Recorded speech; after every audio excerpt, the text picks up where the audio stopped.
Hello all welcome back to our channel. This is Gautami. అందరూ ఎలా ఉన్నారు? అందరూ బాగున్నారు అనుకుంటున్నాను. ఫస్ట్లీ అందరికీ సారీ చెప్తున్నాను. ఎందుకంటే ఈ వీడియో ఎప్పుడో తీశాను, పెట్టడం కుదరలేదండి నాకు. ఈ మధ్యలో పూజ వచ్చింది కదా, వరలక్ష్మి వ్రతం. ఆ తర్వాత ముందు క్లీనింగ్, ఆ తర్వాత పనులన్నీ సరిపోయినాయి అనమాట. అందుకే నేను వీడియో పెట్టలేకపోయాను. యాక్చువల్గా పెట్టడం మానేద్దాం అనుకున్నాను, కానీ కష్టపడి తీసిన వీడియో డిలీట్ చేయలేం కదా. వీడియో వాయిస్ ఓవర్ ఇచ్చేసి పెట్టేద్దామని ఈరోజు పెడుతున్నాను. ప్లీజ్ ఎవరు కూడా ఏమీ అనుకోవద్దు, క్లీనింగ్ వీడియో ఇప్పుడు పెట్టాను ఏంటి అని చెప్పి. పూజ హడావుడిలో వీడియో గురించే గుర్తులేదండి నాకు అసలు. లాంగ్ వీడియో పెట్టాలి అని మర్చిపోయాను. అంటే తీసాను, వీడియో ఎడిట్ చేయలేదు. వాయిస్ ఓవర్ కూడా ఇవ్వాలి కదా, టైం పడుతుంది దానికి. ఈ లాంగ్ వీడియోస్ మానేసి షార్ట్ వీడియోస్ డైలీ అప్లోడ్ చేసేయడం వల్ల నాకు వీడియో పెట్టలేదు అన్న థాట్ లేదనమాట.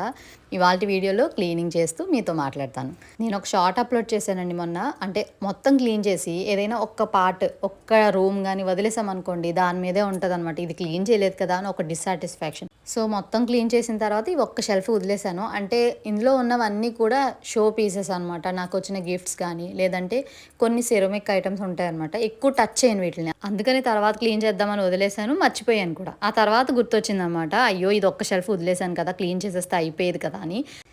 లేడీస్ దగ్గర జనరల్గా ప్రాబ్లం ఏంటంటే, క్లీనింగ్ అనేది చాలా కష్టమైన పని. అంటే అంత ఈజీగా అయిపోయేది కాదు కదండి. క్లీనింగ్ అంటే కొంచెం టైం పడుతుంది, పేషెన్స్ ఉండాలి, మన హెల్త్ బాగుండాలి. అన్నీ బాగుంటేనే క్లీనింగ్ చేయగలను. కానీ ఒక్కొక్కసారి దేవుడు మన పేషెన్స్ లెవెల్ టెస్ట్ చేస్తూ ఉంటాడనమాట. అంటే మనకి హెల్త్ బాగాలేనప్పుడు అప్పుడే పూజలన్నీ రావచ్చు. ఆ టైంలో మనం చేసుకోకపోవచ్చు, కానీ చేసుకోకుండా ఉండలేమంటే పూజ అలా చేయలేమన్నమాట. అప్పుడు మన పేషెన్స్ లెవెల్ ఏంటి అనేది మనకి తెలుస్తుంది. అందుకే అన్నారు మనల్ని, women's are strong enough to do anything any time. అంటే నార్మల్ డేస్లో ఉన్న హెల్త్ పూజలప్పుడు ఉండవు. జనరల్గా చాలామందికి జరిగేదే ఇది. కానీ ఆ టైంలో మనకి పేషెన్స్ లెవెల్స్ టెస్ట్ చేయడం కోసం అని చెప్పి ఇలాంటివి జరుగుతూ ఉంటాయి. కానీ మనం ఎక్కడా తగ్గిపోము. ఈ గిఫ్ట్స్ అన్నీ కూడా స్కూల్ డేస్లో వర్క్ చేసినప్పుడు వచ్చినవి అనమాట. అంటే నేను స్కూల్లో టీచర్గా వర్క్ చేసినప్పుడు నాకు వచ్చినవి. అప్పటి నుంచి దాచుకుంటూ జాగ్రత్తగా అప్పుడప్పుడు చూసుకుంటూ వాటితో ఆడుకుంటూ. ఈ మధ్య ఒకరు ఇన్స్టాలో మెసేజ్ పెట్టారు, మా స్టూడెంట్. నేను స్కూల్లో వర్క్ చేసినప్పుడు తన క్లాస్ టీచర్ అనమాట. నేను హాయ్ మ్యామ్ ఎలా ఉన్నారు అని మెసేజ్ పెడితే నేను రిప్లై ఇచ్చాను. నేను అసలు రిప్లై ఇవ్వనేమో అనుకున్నానంట. కానీ నేను మెసేజ్ చేసేసరికి మ్యామ్ మీకు గుర్తున్నానా నేను అని పెట్టాడు. టీచర్స్ని స్టూడెంట్స్ మర్చిపోతారేమో కానీ స్టూడెంట్స్ని టీచర్స్ ఎప్పటికీ మర్చిపోలేరు. నా విషయంకి వచ్చేసరికి నా స్టూడెంట్స్ అందరు నాకు గుర్తున్నారు. స్కూల్లో వర్క్ చేస్తున్నప్పుడు టీచర్స్తో బాండింగ్ కానీ, లేకపోతే స్టూడెంట్స్తో ఆ మెమరీస్ కానీ నాకు ఇంకా గుర్తున్నాయి. నేను ఎప్పటికీ మర్చిపోను. అండ్ ఆ ఫొటోస్ చూస్తుంటే అప్పుడప్పుడు మెమరీస్ అన్నీ మళ్ళీ రీకలెక్ట్ చేసుకుంటూ ఉంటాను. ఇక్కడ వీడియోలోకి వచ్చేసరికి ఇక్కడ నేను చూపించేది సూర్యభగవాన్ టెంపుల్లోంచి తెచ్చుకున్నదండి. అంటే కోనార్క్ వెళ్ళాము. పూరి జగన్నాథ్ టెంపుల్కి వెళ్ళిన వాళ్ళు కోనార్క్ సన్ టెంపుల్ కూడా దర్శనం చేసుకొని వస్తారు. మేము కూడా అంతే. అప్పుడు అలా వెళ్ళి ఈ చిన్న చిన్న మెమరీస్ అన్ని తీసుకొని వచ్చాను. ఎప్పుడు ఎక్కడికి వెళ్ళినా కూడా అక్కడి నుంచి ఏదో ఒకటి తెచ్చుకోవడం అలవాటు నాకు. అది చూసినప్పుడల్లా అక్కడికి వెళ్ళాం కదా అని ఒక మెమరీ అంతే.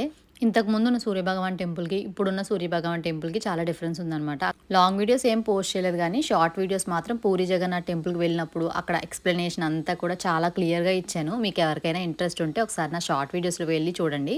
ఇక్కడికి వచ్చేసరికి ఏమీ వాష్ చేయలేదు, కానీ సిరమక్వి జస్ట్ క్లీన్ చేసి పెట్టేసుకుంటున్నాం. మళ్ళీ నేను కొనుక్కున్నవి ఏమీ లేవు ఇందులో, ఓన్లీ గిఫ్ట్ ఆర్టికల్స్ నాకు స్టూడెంట్స్ ఇచ్చినవి. అండ్ మా హస్బెండ్ కూడా ఒకప్పుడు లెక్చరర్ అనమాట. టీచర్స్ డే అయితే చాలు ఎన్ని గిఫ్ట్స్ వచ్చేసేవో, ఎంత ఎక్సైటింగ్గా ఫీల్ అయ్యేదాన్ని ఇంటికి తీసుకొచ్చి నేను అవన్నీ చూసుకొని. ఏ చిన్న గిఫ్ట్ ఇచ్చినా, అంటే కొంతమంది students first class second class వాళ్ళు పేపర్ మీద హ్యాపీ టీచర్స్ డే అని రాసి వాళ్ళు ఎంత హ్యాపీగా తెచ్చేవారంటే, నిజంగా కాస్ట్లీ గిఫ్ట్స్ కూడా పక్కకి సరిపోవు. అంత హ్యాపీగా తీసుకొచ్చి ప్యూర్ హార్టెడ్గా వాళ్ళు ఇచ్చేవారు. వాళ్ళ ఫేసెస్లో స్మైల్ చూస్తుంటే అలా చూడాలనిపించేది. అండ్ ఇక్కడికి వచ్చేసరికి లాఫింగ్ బుద్ధా సెట్, ఇది కూడా నాకు 5th క్లాస్లో ఒక స్టూడెంట్ ఇచ్చారనమాట. అంటే 5th క్లాస్ టీచర్ అప్పుడు నేను. ఆ స్టూడెంట్ ఇచ్చింది నాకు ఇంకా గుర్తుంది. స్టూడెంట్ కూడా గుర్తున్నాడు. అండ్ మొన్న నాకు కనిపించాడు, పక్క నుంచి వెళ్ళిపోయాడు, తను నన్ను మర్చిపోయాడు.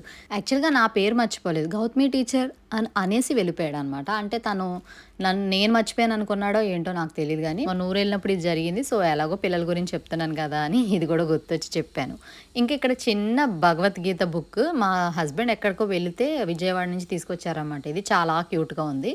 ఇంకా ఫైనల్గా ఆల్మోస్ట్ క్లీనింగ్ అయితే ఫినిష్ అయిపోయింది. అది చిన్న క్లీనింగ్ కావచ్చు, పెద్ద క్లీనింగ్ కావచ్చు, ఏ క్లీనింగ్ అయినా క్లీనింగ్ ఫినిష్ అయిపోయిన తర్వాత అలా చూడాలనిపిస్తూ ఉంటుంది. ఫైనల్‌గా నా క్లీనింగ్ ఫినిష్ అయిపోయాక నాకు నేనే చూసుకుంటూ, ఆ షెల్ఫ్‌లన్నీ చూసుకుంటూ హ్యాపీగా ఫీల్ అవుతూ ఉంటానంతే. కళ్ళ ముందు కనిపించేవి చాలా ఉంటాయి. కానీ వాటిని నెగ్లెక్ట్ చేస్తూ ఉంటాం. ఒకళ్ళకొకళ్ళు క్లీన్ చేసుకుంటూ, హెల్ప్ చేసుకుంటూ ఫ్యామిలీలో అందరూ సపోర్టివ్‌గా ఉంటే నో ప్రాబ్లమ్.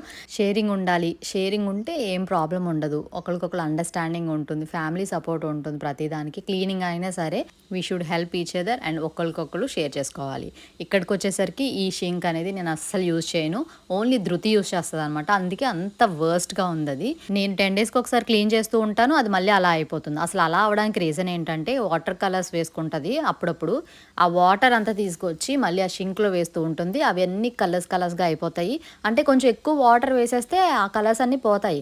కానీ తనేం చేస్తదంటే ఆ వాటర్ గ్లాస్‌లో ఉన్న వాటర్‌ని వంపుతుంది. ఆ తర్వాత కొంచెం వాటర్ వేసేస్తే అసలు ఆ కలర్స్ ఉండవు. కానీ తనేం చేస్తదంటే వాటర్ గ్లాస్ వంపేసిన తర్వాత అలా వదిలేస్తది. నేను చాలా సార్లు తిట్టాను, చాలా సార్లు చెప్పాను. బట్ రిపీటెడ్‌గా అదే జరుగుతుంది. నేను 10 డేస్‌కి ఒకసారి క్లీన్ చేస్తూ ఉంటాను. ఎందుకంటే ఫస్ట్ హాల్‌లో కనిపించేది అదే. ఎవరొచ్చినా ఫస్ట్ చూసేదదే. అలా అని లోపల వాష్‌రూమ్స్, లోపల షింక్స్ క్లీన్ చేయట్లేదని చెప్పట్లేదండి. జస్ట్ చెప్తున్నాను అంతే. అంటే 10 డేస్‌కి ఒకసారి దీన్ని మాత్రం మస్ట్ అండ్ షుడ్‌గా మర్చిపోకుండా క్లీన్ చేస్తాను. కొంచెం హార్పిక్ ఏస్తే ఫాస్ట్‌గా వదులుతుంది. ఒకవేళ నేను చేయకపోయినా ఎప్పుడైనా మా హస్బెండ్ కూడా దీంట్లో హెల్ప్ చేస్తూ ఉంటారు. అలా హెల్ప్ చేసుకోవడంలో తప్పు లేదని నేను అనుకుంటాను. ఎందుకంటే హస్బెండే చెయ్యాలి, వైఫే చెయ్యాలి అని ఆర్గ్యుమెంట్స్ జరుగుతూ ఉంటే మాత్రం డెఫినెట్‌గా అండర్‌స్టాండింగ్ తగ్గిపోతుందక్కడ. ఇలాంటి పనులు కూడా హస్బెండ్స్ చేస్తారా అంటే చేస్తారండి. మా హస్బెండ్ నాకు హెల్ప్ చేస్తారు. We help each other. అలా హెల్ప్ చేసుకోవడంలో హ్యాపీనెస్ ఉంది. క్లీనింగ్ అనే కాదు, కుకింగ్ అనే కాదు, ఏదైనా. అండ్ ఇక్కడికొచ్చేసరికి ఇది క్లీనింగ్ అయిపోయింది. ఎంత బాగుందో చూపిస్తాను చూడండి. జస్ట్ ఫ్రాక్షన్ ఆఫ్ సెకండ్స్ ఈ పని. కానీ దాన్ని నెగ్లెక్ట్ చేస్తూ ఉంటాం. అప్పుడప్పుడు మన లేజినెస్ అడ్డొస్తూ ఉంటుంది ఇలాంటి పనులన్నిటికి. ఈరోజు కుకింగ్ మార్నింగ్ ఫినిష్ అయిపోయింది. ధృతికి లంచ్ ప్యాక్ చేసేసాను. కానీ దానికి మట్టికే వండాననమాట. ఆ తర్వాత నేను కుక్ చేసుకోవడం మర్చిపోయాను. అంటే టైం సరిపోలేదు. ఇదంతా క్లీనింగ్ అయ్యేసరికి 12:30 అలా అయిపోయింది. ఇప్పుడు నా కోసం ప్రిపేర్ చేసుకుంటున్నాను. ములక్కాడ కర్రీ వండమని చెప్పి ధృతి ముందు మార్నింగే చెప్పి వెళ్ళిపోయింది. ఈవినింగ్ కూడా ఉంటది కదా అని కొంచెం లేట్‌గా ప్రిపేర్ చేస్తున్నాను అనమాట. ఆల్మోస్ట్ 1 అయిపోయింది టైం ఇప్పుడు. క్లీనింగ్ అంతా ఫినిష్ అయ్యేసరికి కాస్త లేట్ అయింది. అండ్ నాకే కాబట్టి నేను కొంచెం లేట్‌గానే ప్రిపేర్ చేసుకుందామని ఆగిపోయాను. ఫస్ట్ అయితే కొంచెం వాటర్ తాగేసి అప్పుడు కుకింగ్ స్టార్ట్ చేశాను. వన్స్ ఏదైనా స్టార్ట్ చేస్తే దాన్ని ఫినిష్ అయ్యేదాకా ఆపలేము. ఒకవేళ ఆకలేసిందని చెప్పి క్లీనింగ్ ఆపేసి ఫస్ట్ ఫుడ్ తినేసామనుకోండి, మళ్ళీ అది ఎలాగో స్టార్ట్ చేయాలి. ఆ తర్వాత రిలాక్స్ అవ్వడానికి ఉండదు. అందుకని చెప్పి క్లీనింగ్ అంతా ఫినిష్ అయిపోయిన తర్వాత కుకింగ్ స్టార్ట్ చేశాను. ఇంకా వేడి వేడిగా తినేస్తాను. యాక్చువల్‌గా ఇంతకుముందు క్లీనింగ్, కుకింగ్ ఇదంతా ఓన్లీ అలా వెళ్ళేది. కానీ వీడియో షూట్ చేయడం అనేది ఎప్పుడు లేదు కదా! ఇంతకుముందు యూట్యూబ్ ఛానల్ స్టార్ట్ చేయకముందు అలా కంటిన్యూస్‌గా జరిగేది. కానీ ఇప్పుడు ఇంకొక వర్క్ ఏంటంటే యూట్యూబ్ ఛానల్ స్టార్ట్ చేసిన తర్వాత ఈ కుకింగ్ వీడియోస్, క్లీనింగ్ వీడియోస్ ఇవన్నీ చేసేటప్పుడు ఆ కెమెరా కూడా అటు ఇటు తిప్పాలి. దానికి ఇంకా టైం పడతది. ఒక హాఫ్ అన్ అవర్‌లో ఫినిష్ అయ్యేది 1 అవర్‌లో ఫినిష్ అవుతుంది. 1 అవర్‌లో ఫినిష్ అయ్యేది 2 అవర్స్‌లో ఫినిష్ అవుతుంది. ఈ వీడియోస్ అన్నీ తీయడం వల్ల. కర్రీ కుక్ అయ్యే లోపల ఇంకొక పెద్ద పనుంది నాకు. ఇదే చాలా పెద్ద పని. ఎప్పుడు చెప్తూ ఉంటాను కదా! ఒక చిన్న లేజినెస్ ఇంత పెద్ద వర్క్ తెచ్చిపెడతది నాకు. ఈ బట్టలన్నీ మడత పెట్టేటప్పటికి చాలా టైం పడతది. ఈ లోపల నా కర్రీ కూడా కుక్ అయిపోతుంది. బట్టలు కూడా మడత పెట్టడం కంప్లీట్ అయిపోతది. ఇలా ప్యారలల్‌గా 2 వర్క్స్ చేసుకుంటే పని కూడా కంప్లీట్ అయిపోతది. చేసినట్టు అనిపించదు. అదే ఒకదాని తర్వాత ఒకటి చేసుకుంటూ వెళ్తే ఇంకా టైమ్ టేకింగ్ అనిపిస్తుంది. మల్టీ టాస్కింగ్ అనేది మనకు కామన్ కదా! అలవాటయిపోయింది. చేసే పని ఏదైనా కొంచెం ఫాస్ట్‌గా చేసుకున్నామనుకోండి, కొంచెం రెస్ట్ తీసుకోవడానికి ఉంటది. నేను అంతే కొంచెం ఫాస్ట్‌గానే ఫినిష్ చేసుకుంటా ఏ పనైనా. అంటే కంటిన్యూస్‌గా మార్నింగ్ నుంచి నైట్ వరకు వర్క్ చేస్తూ ఉండను. ఒక 2 అవర్స్‌లో ఫినిష్ అయిపోయిందనుకోండి, ఇంకో 2 అవర్స్ రెస్ట్ ఉంటది. 2 అవర్స్ రెస్ట్ అంటే 2 అవర్స్‌లో నేను ఎడిటింగ్ చేసుకుంటాను, వాయిస్ ఇచ్చుకుంటాను అలా అనమాట. నా కర్రీ ఫినిష్ అయిపోయింది. వేడి వేడిగా లంచ్ చేసేస్తున్నాను. ఆ తర్వాత నేను కొంచెం ఎడిటింగ్ పని ఉంటది. ఆ తర్వాత వాయిస్ ఇచ్చుకోవాలి. ఆ తర్వాత ధృతి వస్తది. ఇంకా తర్వాత హోంవర్క్స్ చేపిచ్చాలి. సో, నా లంచ్ ఫినిష్ అయిపోయిన తర్వాత ధృతిని తీసుకొచ్చేసాను. ధృతి రాకముందే అన్ని పనులు ఫినిష్ అయిపోతాయి. వచ్చిన తర్వాత మాత్రం తనతో టైం స్పెండ్ చేస్తాను. కొంచెం సేపు హోంవర్క్స్ చేపిస్తాను. ఏమైనా డౌట్స్ ఉంటే క్లియర్ చేస్తాను. తను చదివిపిస్తాను. అలా చేయడం వల్ల ఎగ్జామ్ టైంలో తనకు అంత బర్డెన్ అనిపించదు. డైలీ చదువుకుంటూ ఉంటే ఎగ్జామ్ టైంకి ఈజీ అయిపోతుంది. అలా కాకుండా ఎగ్జామ్ టైంలో ఒకేసారి కూర్చొని చదివిపించామనుకోండి, వాళ్ళు ఏం చదవలేరు. రాదు కూడా వాళ్ళకి. అంత ప్రెషర్ పెట్టే బదులు ఫస్ట్ నుంచి కొంచెం చదివిపించామనుకోండి ఈజీ అయిపోతుంది. వాళ్ళు చదువుకోవడానికి, వాళ్ళు గుర్తుపెట్టుకోవడానికి అది మల్టీ టాస్కింగ్ కింద అనిపించదనమాట వాళ్ళకి. ధృతికి ఫస్ట్ యూనిట్‌లో చాలా మార్క్స్ వచ్చాయి. అంటే ఫస్ట్ నుంచి కొంచెం ప్రిపేర్ చేసి చదివిపించడం వల్లే వచ్చాయని అనుకుంటున్నాను నేను. అండ్ తనకి బర్డెన్ అనిపించలేదు. పిల్లల మీద ఎక్కువ ప్రెషర్ పెట్టకపోవడం మంచిది. పిల్లల్ని ప్రెషర్ పెట్టేసి చదివిపించేసి నీకు మంచి మార్క్స్ వచ్చేయాలని చెప్తే మాత్రం పిల్లలకి ప్రెషర్ ఎక్కువైపోతుంది. అలా చేయకపోవడమే మంచిది. So take care of your kid. అలా అని వాళ్ళకి ఎక్కువ గారం చేయడం కూడా మంచిది కాదు. వాళ్ళు ఎప్పుడైనా తప్పు చేస్తే ఖచ్చితంగా మందలించాలి. ఇది తప్పు, ఇది రైట్, దాని వాల్యూ ఏంటి, ఒక వస్తువు కొనిస్తున్నామంటే దాన్ని ఎంత జాగ్రత్తగా చూసుకోవాలనేది వాళ్ళకి చెప్పాలి. అలా కాకుండా నచ్చిందల్లా కొనిచ్చేసామనుకోండి వాళ్ళకి వాల్యూ తెలియదు. కొంతమంది పిల్లలు ఎంత అల్లరి చేసినా పేరెంట్స్ నోట్లోంచి అస్సలు ఒక్క మాట అనరు వాళ్ళు. అతి గారాబం అనేది చాలా పెద్ద ప్రాబ్లమ్ని క్రియేట్ చేస్తుంది. అది ఫ్యూచర్లో తెలుస్తుంది. So take care of your kids, at the same time వాళ్ళని తిట్టాలి, మందలించాలి అండ్ ప్రేమగా కూడా చెప్పాలి. కొట్టేసి గట్టిగా చెప్తే వాళ్ళు వినరు. టాపిక్ ఎక్కడి నుంచి ఎక్కడికో వెళ్ళిపోతుంది కదా. ఇంకా వీడియోకి వచ్చేసరికి ఈవినింగ్ రొటీన్ చూపిస్తున్నాను నేను. ఈవినింగ్ ముగ్గు వేయడం అలవాటు కదా. అండ్ ఫస్ట్ అయితే మాప్ పెట్టేశాను. తర్వాత ఓన్లీ తులసమ్మ దగ్గర మాత్రం ముగ్గు వేస్తాను డైలీ. ఈ ముగ్గు వేయడం, పూజ చేయడం ఇవన్నీ మన రిచువల్స్ అంతే. మనకు నచ్చితే మనం ఫాలో అయిపోవచ్చు. అండ్ ఒకటి మనం చేయలేనప్పుడు మనం ఎవరికి ఎక్స్ప్లెయిన్ చేయాల్సిన పని లేదు. అంటే ఇప్పుడు మనకి ఇంత టైం ఉందనుకోండి, ఆ టైంలో చేసుకుంటాం. ఒకవేళ టైం సరిపోకపోతే చేయలేము అంతే. సో ఇవాళ వీడియో ఎండ్కి వచ్చేసింది. ఈ వీడియో మీకు నచ్చింది అనుకుంటున్నాను. మరో మంచి బ్లాగ్తో మళ్ళీ మీ ముందుకు వస్తాను. Until then bye bye, take care.